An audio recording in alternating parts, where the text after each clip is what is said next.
Mi hijastra me puso un plato de unicel en las manos, delante de 30 invitados, y dijo con una sonrisa dulce que el servicio comía en la cocina.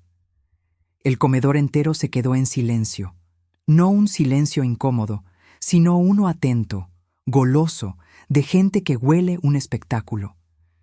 Yo tenía en la otra mano la charola de la carne asada que acababa de traer del patio, todavía chisporroteando, y sentí el calor del plato de metal atravesarme el trapo de cocina.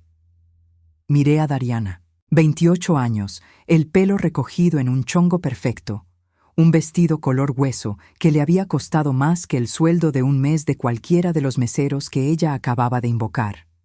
Sonreía como quien acaba de decir algo gracioso. «Es que mira, Idalia», dijo, alargando mi nombre con una lástima fingida. «No queremos que te sientas fuera de lugar. Aquí en la mesa se van a hablar de cosas de la familia. Tú estarías más cómoda allá adentro, con la gente que ayuda». Busqué a Feliciano con la mirada. Mi esposo, 22 años juntos. Estaba sentado en la cabecera, con una copa de vino en la mano, y bajó los ojos hacia el mantel como si de repente el bordado le pareciera fascinante.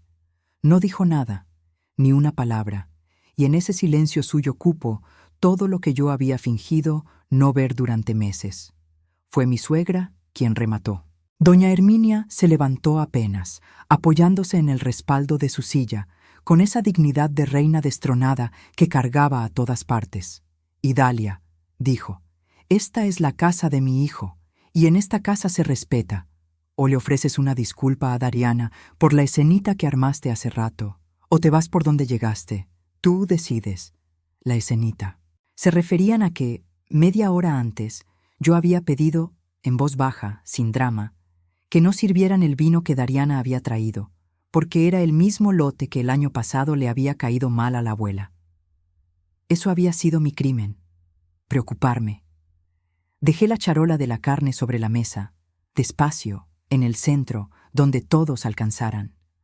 Puse el plato de unicel encima, boca abajo, como quien cierra una tapa. Me quité el delantal, lo doblé en 4 y lo colgué del respaldo de la silla vacía que nunca fue mía del todo. «Tienes razón, Herminia», dije. «Yo decido». Y me fui. No azoté la puerta. No lloré ahí. Caminé hasta mi camioneta con la espalda recta, encendí el motor y salí de esa casa que llevaba 12 años cuidando como si fuera mía. Por el retrovisor vi a Feliciano asomarse a la puerta. Tarde, siempre tarde, con la copa todavía en la mano. Lo que ninguno de ellos sabía, mientras masticaban su carne asada y se felicitaban por haber puesto a la advenediza en su lugar, era que esa carne, ese vino, esa casa y hasta el vestido color hueso de Dariana se sostenían, todos, sobre algo que solo yo controlaba, y que acababa de subirse conmigo a la camioneta. Pero para entender por qué manejé sin una sola lágrima esa tarde, hay que retroceder 13 años, hasta el día en que un hombre viudo entró a mi oficina de Aguascalientes a pedirme, sin saberlo, que le salvara la vida. Me llamo Idalia Reséndiz Corona. Cuando conocí a Feliciano tenía 36 años y era ingeniera agrónoma, especializada en cultivo de agave. No es un trabajo elegante, no sale en las revistas, pero en el Bajío, donde la tierra es lo único que de verdad manda, era un trabajo que abría puertas. Yo había crecido en un ejido cerca de Pabellón de Arteaga, entre surcos, con un padre que me enseñó a leer la sed de una planta con solo tocarle las pencas. Estudié en la Universidad becada, trabajé en un vivero, y para los 34 ya administraba mi propio predio. 40 hectáreas de agave azul que había comprado a plazos, sudando cada peso, sembradas con mis manos. El agave no es como el maíz. No se cosecha en un ciclo, tarda 7, 8 años en madurar.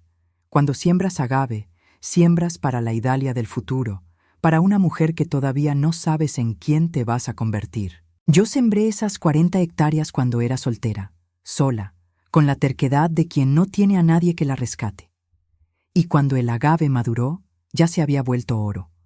Porque para entonces, el tequila y el mezcal del Bajío estaban en boca del mundo, y las destilerías se peleaban por materia prima buena.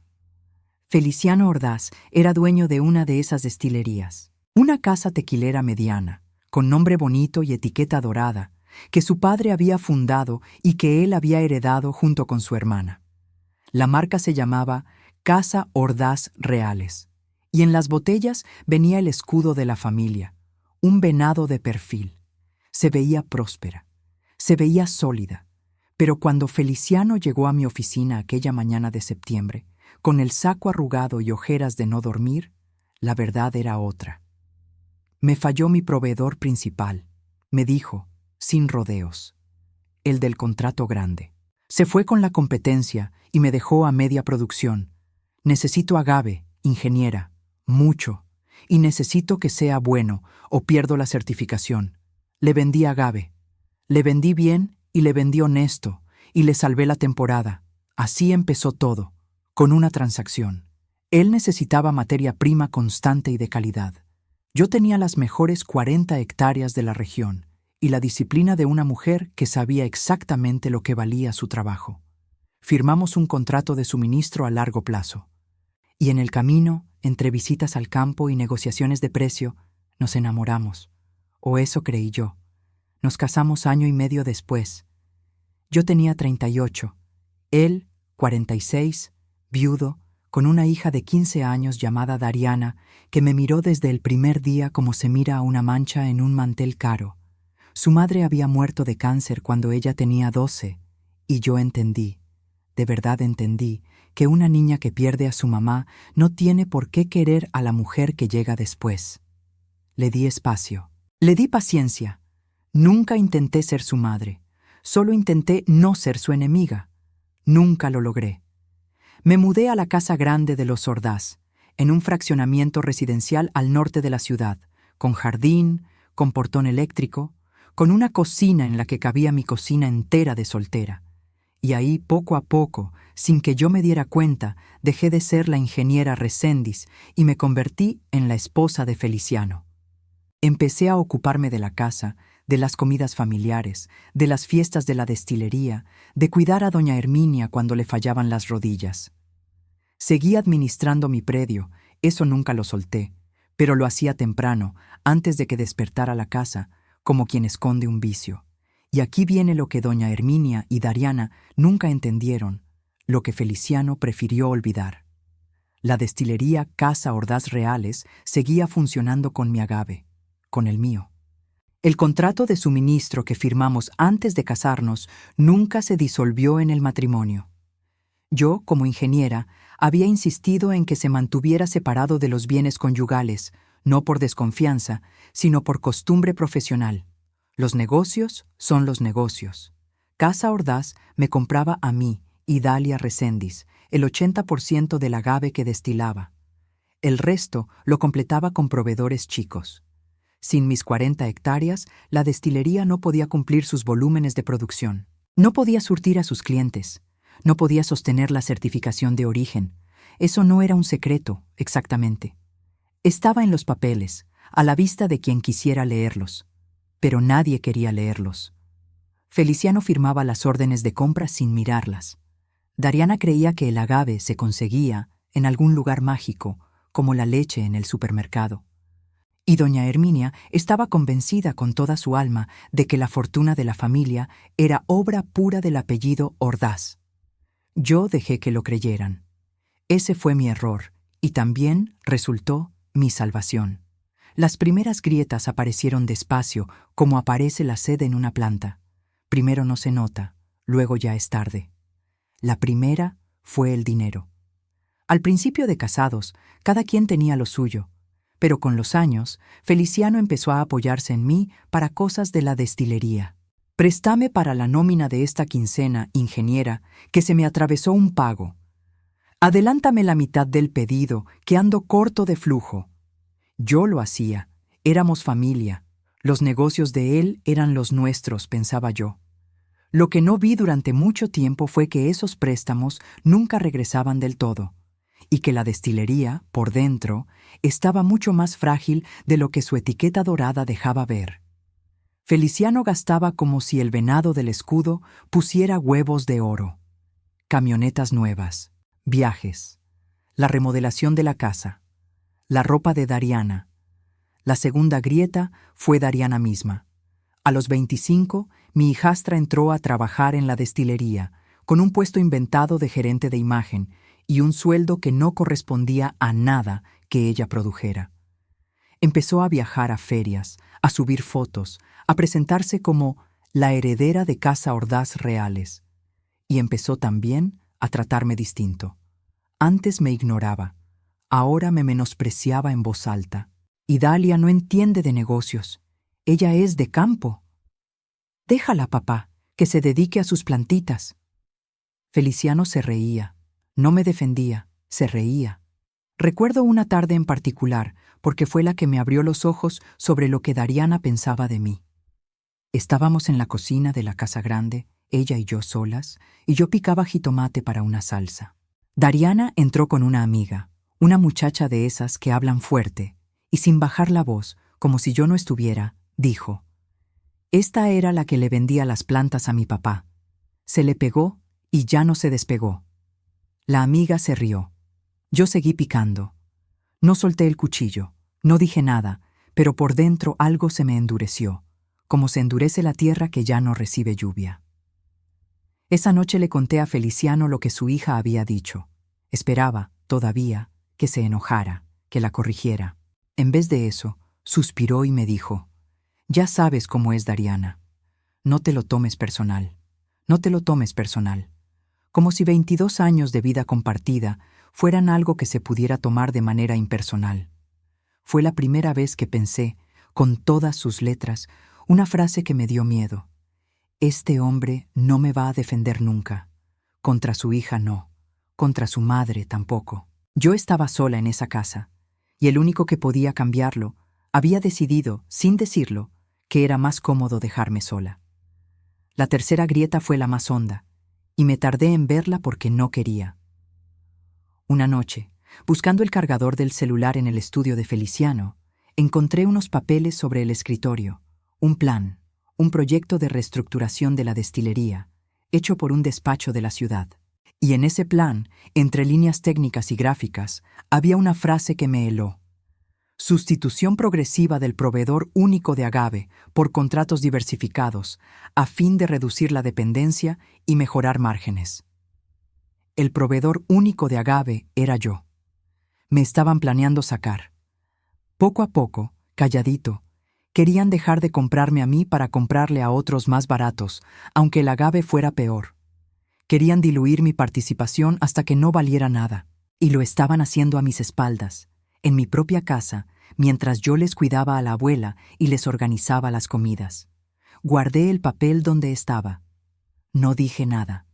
Esa noche me acosté junto a Feliciano y lo escuché roncar, tranquilo, ajeno, y por primera vez en muchos años me pregunté quién era ese hombre. Al día siguiente hice algo que no había hecho en años. Revisé mis propios contratos. Saqué la carpeta que tenía guardada en la caja fuerte del predio, la que ni Feliciano conocía, y volví a leer, con ojos de ingeniera y no de esposa, cada cláusula del contrato de suministro. Y ahí, en la letra que yo misma había insistido en poner 13 años atrás, encontré lo que había olvidado que tenía. El contrato era mío, a mi nombre: Idalia Reséndiz Corona, persona física con actividad empresarial. No de la sociedad conyugal, no de Casa Ordaz, mío. Estipulaba que yo surtía el agave, sí, pero también estipulaba las condiciones de terminación. Cualquiera de las partes podía darlo por concluido con 90 días de aviso. Y había una cláusula más, una que yo había puesto por pura prudencia profesional y que ahora brillaba como oro. Mientras el contrato estuviera vigente, Casa Ordaz no podía usar mi agave, ni el ya entregado ni el pendiente, para garantizar créditos ni operaciones financieras sin mi autorización expresa por escrito. Fui al despacho de mi contadora esa misma semana. Se llama Gwendolyn Alcázar, y llevaba conmigo desde los tiempos del vivero, cuando yo apenas podía pagarle. Es de esas mujeres que hablan poco y ven todo. «Wendy», le dije, Necesito que revises la salud financiera de Casa Ordaz. Todo lo que puedas averiguar sin que se note. Me miró por encima de los lentes. ¿Pasó algo, Idalia? Todavía no, pero quiero estar lista para cuando pase. Gwendolyn no es de las que se apuran. Tardó casi un mes, y durante ese mes yo seguí con mi vida como si nada, cuidando a doña Herminia, sonriendo en las comidas, fingiendo que el papel del despacho de reestructuración no me hubiera partido en dos. Cada tantos días, Gwendolyn me mandaba un mensaje escueto. Voy avanzando. No hagas nada todavía. Yo no hacía nada. Esperaba. El campo me enseñó que la prisa echa a perder más cosechas que la sequía. Una noche me citó en su despacho, ya tarde, cuando no había nadie. Tenía la mesa llena de papeles y una cara que no le había visto nunca. «Siéntate, Idalia», me dijo. «Esto es más grande de lo que pensábamos. Lo que Gwendolyn descubrió en esas semanas me quitó el sueño y al mismo tiempo me lo devolvió». Casa Ordaz Reales estaba endeudada hasta el cuello. Feliciano había pedido créditos con 2 bancos y una financiera, y en todos había puesto como garantía, como respaldo de pago, los contratos de suministro de agave, es decir, mi agave. El agave que, según mi contrato, él no podía comprometer sin mi firma. ¿Estás segura?, le pregunté, aunque ya sabía la respuesta. Aquí está, negro sobre blanco. Me pasó una copia de un contrato de crédito, con un párrafo subrayado en amarillo. Mira, el acreditado garantiza el cumplimiento mediante los flujos derivados del contrato de suministro de agave azul. Y aquí, el anexo. El contrato que anexó es el tuyo, Idalia, el que tú firmaste como persona física. Feliciano usó tu materia prima, tu trabajo de 8 años, para respaldar deudas que tú ni sabías que existían. Me quedé mirando el papel un rato largo. No sé qué esperaba sentir. Rabia, supongo. Pero lo que sentí fue una tristeza honda, casi física, como cuando de niña se me murió el primer becerro que crié. Feliciano no solo me había dejado sola, me había usado. Había tomado lo único que yo tenía de verdad mío, lo que sembré antes de conocerlo, y lo había empeñado a mis espaldas para pagar sus lujos y tapar sus agujeros. «Hay más», dijo Gwendolyn. «Los préstamos que tú le hiciste a él, los que no regresaban. Sumé todo». Me pasó otra hoja. «Con lo de los últimos 6 años, Feliciano te debe más de lo que crees. Y tienes cómo probarlo. Cada transferencia tiene concepto. Cada una es un pagaré informal». La cifra al pie de la hoja me hizo respirar hondo. Era mucho dinero. Dinero que yo le había dado con la mano abierta, pensando que éramos familia, mientras él lo gastaba en viajes y en el vestido color hueso de su hija. Había firmado esos créditos falsificando la premisa de que el suministro estaba asegurado. Si yo cortaba el contrato, la destilería no solo se quedaba sin materia prima, se quedaba sin la garantía de sus deudas. Los bancos le caerían encima. La casa tequilera, el apellido, el venado dorado, todo se sostenía sobre una promesa que solo yo podía cumplir o romper. Me senté en el coche afuera del despacho de Gwendolyn y me quedé un rato largo mirando el volante. No sentí triunfo. Sentí una tristeza vieja, cansada, como la que da mirar una foto de cuando eras feliz sin saber que ya estabas dejando de serlo. Tenía en mis manos el poder de derrumbar a la familia que me había humillado. Pero derrumbar no era lo que yo quería. Yo quería, todavía, que hubiera sido verdad, que me hubieran querido, que Feliciano se levantara de la cabecera aquel día y dijera, «Ella se queda, es mi esposa». Nunca lo dijo, ni ese día ni ningún otro. Me lo tomé con calma. Ese es mi defecto y mi virtud. La paciencia del campo. El agave enseña a esperar. No hice nada apresurado. Seguí yendo a las comidas, seguí cuidando a doña Herminia, seguí sonriendo. Pero por dentro empecé a prepararme como quien ve venir la helada y protege la cosecha. Le pedí a Gwendolyn que reuniera cada orden de compra, cada pago, cada préstamo que yo le había hecho a Feliciano sin que regresara. Le pedí copias de los contratos de crédito de la destilería, que ella consiguió de manera legal, rastreando los registros públicos donde esas garantías estaban inscritas. Junté correos, mensajes, notas, y hablé con un abogado, un tal licenciado Nicandro Vega, viejo conocido del gremio agavero, que se dedicaba justo a los líos entre productores y destilerías. «Ingeniera», me dijo, después de revisar todo, «usted no necesita pelear. Usted solo necesita dejar de dar. Todo esto», señaló la carpeta, «se cae solo el día que usted decida no firmar la siguiente orden». «¿Y qué pasa con los préstamos que le hice a mi esposo?», pregunté. «Ese dinero era mío. Ese dinero está documentado. Transferencias con concepto, pagarés que él firmó. Eso se llama adeudo, ingeniera. Y se cobra». Salí de esa oficina con una carpeta bajo el brazo y una claridad que no tenía desde hacía años. No iba a hacer nada todavía. Iba a esperar. Porque una parte de mí, terca, todavía esperaba que Feliciano me diera una razón para no hacerlo. En vez de eso, me dieron el plato de unicel.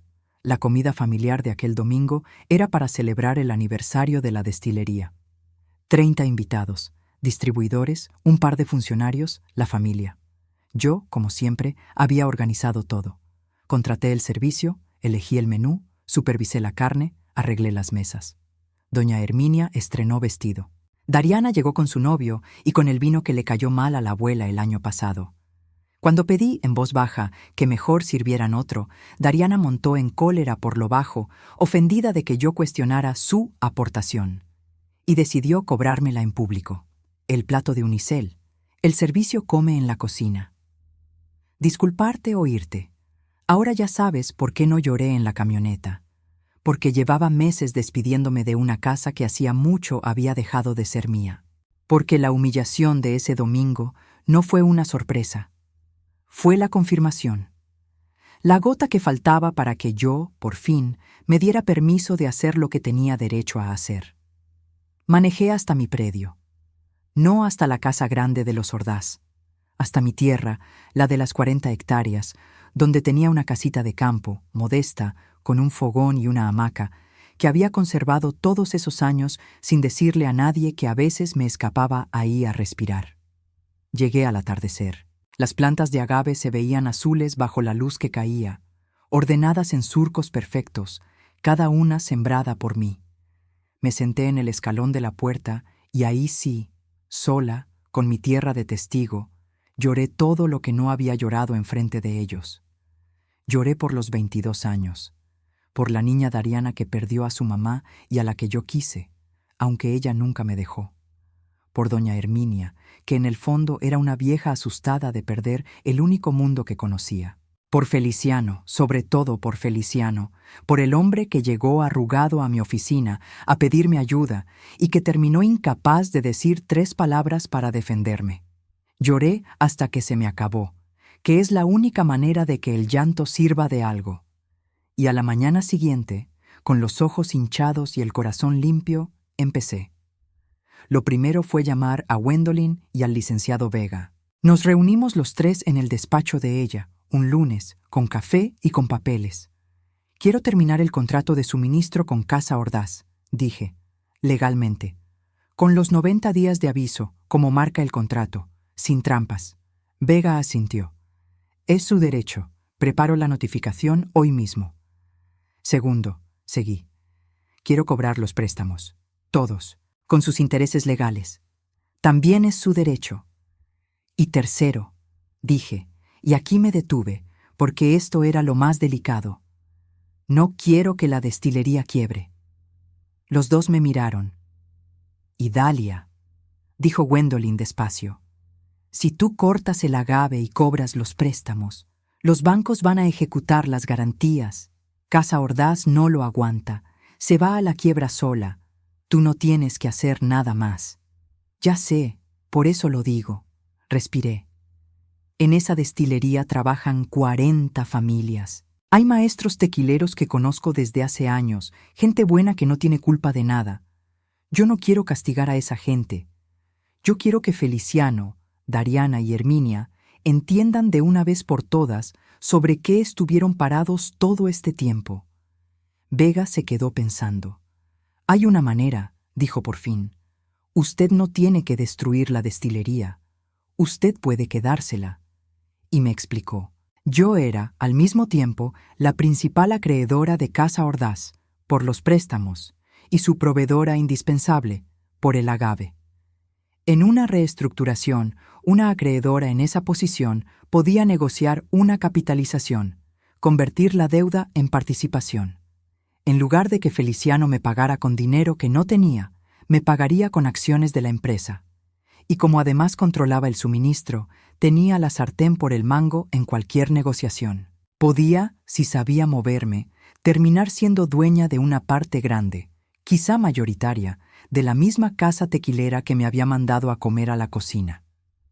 No para vengarme, aclaré. Para salvar a la gente que trabaja ahí. Y para que nunca más nadie de esa familia me diga por dónde llegué. Los 90 días empezaron a correr con la entrega de la notificación. Un actuario llegó una mañana a la destilería con el aviso formal de terminación del contrato de suministro. Feliciano me llamó esa misma tarde, por primera vez en 3 semanas. «Idalia, ¿qué es esto?» Su voz temblaba entre la furia y el miedo. «¿Vas a dejarnos sin agave? ¿Por una tontería en una comida?» «No es por la comida, Feliciano», le dije, con una calma que a mí misma me sorprendió. «Es por 13 años. La comida solo fue el aviso de que ya no había nada que cuidar». «Pero tú no puedes hacernos esto. Somos tu familia». «Familia». Dejé que la palabra colgara. «Feliciano, ¿tú sabes de dónde sale el agave que destilas? ¿Alguna vez lo supiste?» Silencio. «Yo cuido a tu mamá. Yo organizo tus fiestas. Yo te presto para tu nómina. Y tu hija me da un plato de unicel delante de tus invitados, y tú miras el mantel». Respiré. «Ya no. Tienen 90 días. Úsenlos bien». Colgué. Me temblaban las manos, pero por dentro estaba firme como un agave viejo.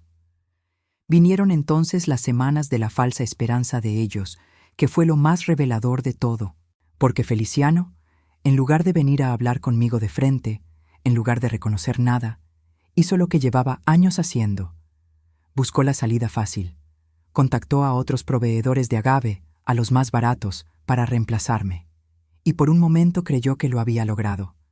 Consiguió compromisos de 3 productores chicos. Firmó, celebró. Dariana subió una foto a sus redes brindando por una nueva era de Casa Ordaz. Doña Herminia le contó a sus amigas del club que se habían librado de la gente conflictiva. Se sintieron a salvo. Y esa falsa victoria fue exactamente lo que los hundió. Porque los productores baratos no tenían ni el volumen ni la calidad que la destilería necesitaba. El agave que empezó a llegar era joven, mal cuidado, con bajo contenido de azúcares. La primera producción con esa materia prima salió floja, sin cuerpo, y un lote entero no pasó el control de calidad para la certificación de origen. Un distribuidor grande devolvió el pedido, y los bancos, que vigilaban de cerca a un cliente tan endeudado, se enteraron de que el proveedor principal, el que garantizaba los créditos, había cortado el suministro. Ahí se les cayó el mundo. Un banco activó una cláusula de vencimiento anticipado. Le exigió a Feliciano el pago completo de un crédito que él no tenía cómo cubrir. La financiera hizo lo mismo, y Feliciano, acorralado, descubrió lo que Gwendolyn ya sabía desde hacía meses: que las garantías con las que había pedido esos préstamos eran mi agave, comprometido sin mi firma, en violación de nuestro contrato. Un abogado del banco se lo dijo con todas sus letras. Si la proveedora los demandaba por eso, no solo perdían la empresa, podían enfrentar responsabilidad personal. Fue entonces, y solo entonces, cuando Feliciano vino a buscarme. Llegó al predio un sábado por la tarde, sin avisar. Yo estaba en el campo, con las botas embarradas, revisando una hilera de plantas. Lo vi bajar de la camioneta y caminar entre los surcos con sus zapatos de ciudad, torpe, fuera de lugar en la tierra que nunca le importó. Se veía viejo, se veía acabado. «Idalia», dijo, y le tembló la voz. «Perdóname». No dije nada. Seguí revisando una penca. Tenías razón en todo. Fui un cobarde. Dejé que mi hija y mi madre te trataran como basura y me quedé callado porque era más fácil, porque tú siempre resolvías todo y yo me acostumbré a no ver cómo. Se le quebró la voz. La empresa se está cayendo. Los bancos. Idalia, voy a perder todo. Mi papá me dejó esa destilería y la voy a perder. Me quité los guantes, despacio. Feliciano, dije, ¿tú sabes cuántos años tarda un agave en madurar? Me miró sin entender. 8 años, contesté. Estas plantas que ves aquí las sembré yo, sola, antes de conocerte. Sembré 8 años de mi vida en esta tierra para que cuando estuvieran listas, te salvaran a ti la primera vez que llegaste a mi oficina. Y luego te salvaron cada temporada, 12 años seguidos, mientras tú creías que el agave se conseguía como se consigue la leche. Lo miré a los ojos. Nunca viste de qué estaba hecha tu fortuna. Ese fue tu error, no el silencio en la comida. Ese vino después.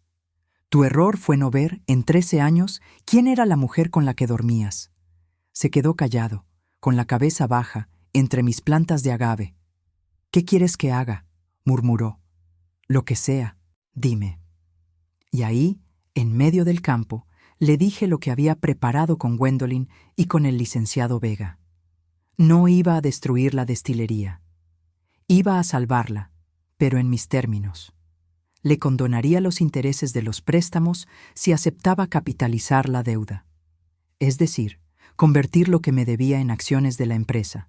Yo aportaría, además, la seguridad del suministro de agave que ningún banco tenía. A cambio, tomaría el control operativo de Casa Ordaz Reales. Feliciano conservaría una participación y un lugar en el consejo, por respeto a la memoria de su padre. Pero las decisiones, de ahí en adelante, las tomaría yo. Y había 2 condiciones que no eran de dinero. Dariana sale de la nómina, dije. Si quiere un puesto, lo gana como cualquiera, empezando desde abajo, aprendiendo el negocio de verdad. Y tu mamá se queda en su casa, con lo suyo asegurado, pero nunca más vuelve a decidir quién entra y quién no. Esas 2 cosas no se negocian. Feliciano aceptó. No tenía cómo no aceptar, pero lo hizo, además, con algo parecido al alivio, como si en el fondo llevara años esperando que alguien le quitara de encima el peso de una empresa que nunca supo cargar. La negociación no fue rápida ni limpia. Los bancos, al principio, no querían saber nada de una capitalización. Querían su dinero de vuelta y ya. Fue el licenciado Vega quien los sentó a hablar. Les explicó, con paciencia de maestro, lo que ninguno quería oír. Que si Casa Ordaz quebraba, ellos recuperarían centavos de cada peso, porque la única garantía que valía algo, el suministro de agave, dependía de una proveedora que ya no quería surtir. En cambio, si aceptaban que esa misma proveedora tomara el control y respondiera por la empresa, cobraban completo, con tiempo, puesto así, no tenían mucho que pensar. Hubo una reunión, la más difícil de todas, en una sala de juntas del banco, donde por primera vez me senté frente a Feliciano no como su esposa, sino como su acreedora. Él llegó con un abogado y con Dariana, que insistió en entrar aunque nadie la había llamado. Cuando el licenciado Vega expuso los números, Dariana estalló. «¡Esto es un robo!», gritó de pie. «Se está quedando con la empresa de mi abuelo. Papá, di algo». Feliciano no dijo nada.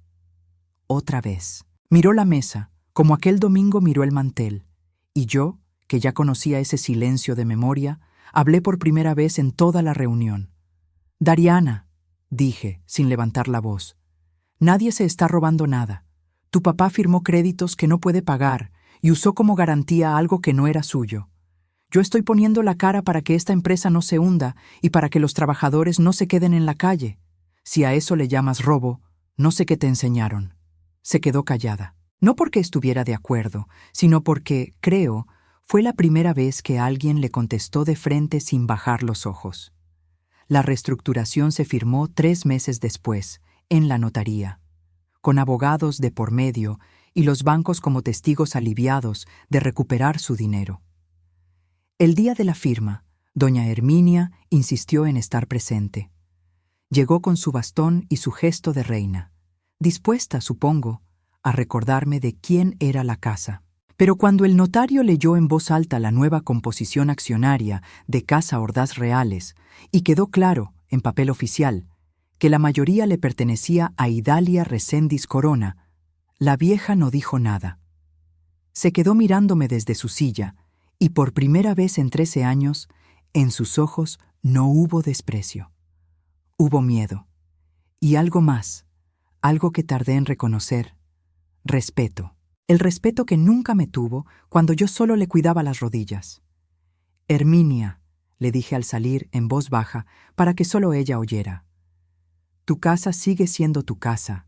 Nadie te va a mandar a comer a la cocina. Yo no soy como ustedes. No me contestó.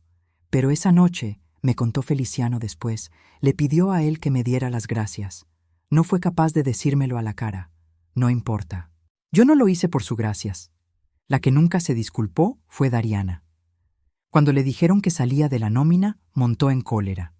Me acusó de haberme casado con su padre por interés, de haber planeado todo desde el principio, de ser una arribista de rancho que le robó su herencia. La escuché sin interrumpir, en la sala de la casa grande, mientras ella gritaba y Feliciano intentaba callarla. Dariana, dije cuando terminó, cuando tenías 15 años y perdiste a tu mamá, yo no llegué a quitarte nada. Llegué a un lugar donde nadie me quería, y me quedé, y aguanté, por tu papá y también por ti. Te cuidé cuando te enfermabas, aunque me apartaras. Te defendí ante tu abuela más veces de las que crees. Me levanté. Yo no te robé tu herencia. Tu herencia se la estaba tragando tu papá con sus deudas, y yo la rescaté. Algún día, si maduras, esta empresa va a ser tuya. Pero vas a tener que ganártela. ¿Cómo me la gané yo? No me creyó. Se fue de la casa esa misma semana, a vivir con su novio, jurando que nunca me lo iba a perdonar. Y por un tiempo no supe nada de ella. Los meses siguientes fueron de trabajo puro. Entrar a dirigir una destilería endeudada no es glamour. Es levantarse a las 5, negociar con bancos, revisar procesos, ganarse la confianza de trabajadores que no saben si la nueva dueña va a correrlos. Pero yo sabía de agave, y el agave es el alma del tequila, así que empecé por lo que conocía. Recuperé la calidad de la materia prima. Reconstruí la relación con los distribuidores. Junté a los maestros tequileros, gente que llevaba décadas ahí, y les pregunté qué necesitaban para hacer bien su trabajo, cosa que nadie les había preguntado nunca. Uno de ellos, don Cleto, un viejo de manos manchadas y ojos sabios, me dijo: «Ingeniera, con todo respeto, es la primera vez que la dueña de esta casa se para en la zona de destilación con botas de campo». Los otros venían de corbata a tomarse la foto. Me reí. Era verdad. Hubo días duros, muchos. Recuerdo uno a los pocos meses de haber tomado el control, en que la nómina no salía. El flujo de caja estaba tan apretado que tuve que decidir entre pagarle a los trabajadores o cubrir un abono al banco. Pagué la nómina y esa noche no dormí, pensando en cómo le iba a explicar al banco. Al día siguiente fui yo misma, sin abogado, a hablar con el gerente. Le puse los números en la mesa y le dije la verdad. Que iba a pagar, pero que la gente comía primero. Para mi sorpresa, el hombre me dio un mes. Ojalá los otros clientes fueran así de claros, me dijo. Aprendí que la honestidad, en los negocios, también es una forma de garantía. Otro día, un distribuidor grande que Feliciano había perdido por la mala producción del agave barato, me citó, dispuesto a humillarme, seguro de que la nueva dueña de rancho no sabría qué contestarle. Llegué con una botella del primer lote hecho otra vez con mi agave. Le serví. Lo probó. Se quedó callado y me firmó un pedido más grande que el que le había cancelado a Feliciano. El agave habla por sí solo cuando es bueno. Yo solo tuve que dejarlo hablar. Casa Ordaz Reales no se salvó de un día para otro. Tardó casi 2 años en volver a números negros, pero se salvó. Las 40 familias conservaron su trabajo. La certificación de origen se recuperó, y la marca, poco a poco, dejó de ser el capricho dorado de una familia que se creía próspera para convertirse en lo que siempre debió ser, una casa tequilera seria, honesta, sostenida sobre agave de verdad. El venado del escudo seguía ahí, en las botellas, pero ahora, debajo, mandé poner una línea nueva, agave de pabellón de Arteaga, sembrado a mano. Con Feliciano no volvimos a ser lo que fuimos. Nos divorciamos, sin pleito, con un acuerdo limpio. Él se quedó con su participación minoritaria y un lugar en el consejo, y con el tiempo encontró un papel que sí sabía hacer: representar a la marca en ferias, contar la historia de su padre, sonreír para las fotos. Resultó que para eso era bueno. Para lo demás, nunca lo fue. Nos hablamos de vez en cuando, con una cordialidad triste, la de dos personas que se quisieron mal y ya lo saben. Doña Herminia murió el invierno pasado, a los 83 años. Al final, entre nosotras, hubo una especie de tregua. Yo iba a verla los domingos, le llevaba el pan que le gustaba, le platicaba de la destilería. Una de esas tardes, con la voz ya débil, me tomó la mano.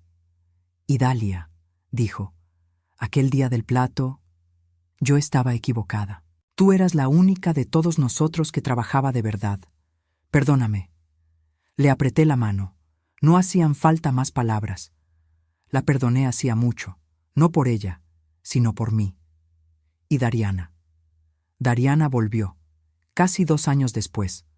Tocó la puerta de mi oficina en la destilería, un martes por la mañana, con el orgullo hecho pedazos y la ropa más sencilla de lo que jamás le había visto. Su noviazgo había terminado.